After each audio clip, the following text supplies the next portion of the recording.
Si el espectro del sonido tiene límite el número de canciones que se podrían componer, sí, matemáticamente sí. En la vida real es más difícil porque no son solo el número de notas, no son solo los 12 semitonos. A ver, estamos hablando de música occidental, ¿ok?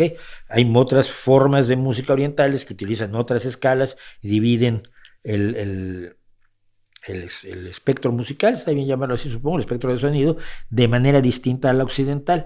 Pero en el mundo de las 12 semitonos, en los que dividimos nosotros la octava, las notas, tú tienes 12 semitonos, supongo que todas las melodías que puedas escribir se pueden más o menos calcular matemáticamente, pero luego tienes el problema de que en qué tiempo lo usas y cuántas notas hay en cada compás y qué duración tiene cada nota en cada compás y qué relación tienen esas notas con la armonía. Si estás tocando las mismas notas cuando trabajas en una armonía o en otra, estoy pensando, no sé, en un do mayor o en un la menor, las notas suenan distinto armónicamente, tienes distintos ritmos.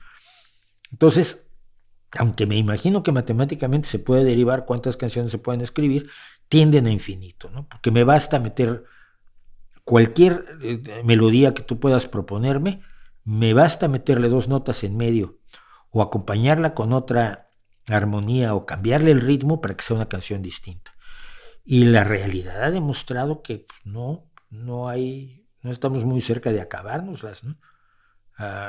Simplemente también luego hay grandes movimientos musicales que solo usan 3 notas, como el reggaetón, y entonces ahorran notas para que los músicos de verdad luego puedan usarlas.